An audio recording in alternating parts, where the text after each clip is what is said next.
আন্তর্জাতিক টি-20 ক্রিকেটে ঘটল অবিশ্বাস্য এক ঘটনা। একাই ৯ উইকেট নিয়ে নতুন বিশ্ব রেকর্ড গড়লেন লরা কার্ডোসো। ব্রাজিল নারী দলের এই পেসারের দুর্দান্ত বোলিংয়ে ইতিহাসের নতুন অধ্যায় যোগ হল ক্রিকেটে। আজ কালাহারি নারী টি-20 টুর্নামেন্টে লেসোথো নারী দলের বিপক্ষে খেলতে নেমে অবিশ্বাস্য পারফরম্যান্স দেখান লরা কার্ডোসো। মাত্র ৩ ওভার বল করে ৪ রান দিয়ে তুলে নেন ৯টি উইকেট। নারী বা পুরুষ, আন্তর্জাতিক টি-20 ক্রিকেটে এতদিন কেউই এক ম্যাচে ৯ উইকেট নিতে পারেননি। ফলে নতুন ইতিহাস গড়ে ফেললেন ব্রাজিলের এই পেসার। এর আগে নারী টি-20তে সেরা বোলিংয়ের রেকর্ড ছিল রোহমালিয়ার দখলে। ২০২৪ সালে মঙ্গোলিয়ার বিপক্ষে ৭ উইকেট নিয়েছিলেন তিনি। আর নারী পুরুষ মিলিয়ে সেরা রেকর্ডটি ছিল সোনা মিয়েশের। ২০২৫ সালে মিয়ানমারের বিপক্ষে ৮ উইকেট নিয়েছিলেন তিনি।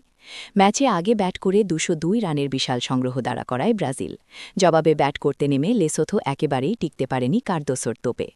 দ্বিতীয় ওভারেই হ্যাট্রিক করেন তিনি। এরপর চতুর্থ ওভারে নেন আরও ৪ উইকেট। ষষ্ঠ ওভারে আরও ২ উইকেট নিয়ে পূর্ণ করেন নিজের ৯ উইকেট। কার্দোসোর বিধ্বংসী বোলিংয়ে মাত্র ৬.২ ওভারে ১৩ রানে অল আউট হয়ে যায় লেসোথো। বিশাল ১৮৯ রানের জয় তুলে নেয় ব্রাজিল। ৬ দল নিয়ে আয়োজিত এই টুর্নামেন্টটি হচ্ছে বোতসোয়ানাতে। অংশ নিচ্ছে Brazil, Botswana, Lesotho, Malawi, Zambia এবং মোজাম্বিক। এক ম্যাচেই ৯ উইকেট ক্রিকেট ইতিহাসে নতুন মাইলফলক। লরা কার্দোসোর এই রেকর্ড ভাঙা কতটা কঠিন সেটাই এখন দেখার বিষয়।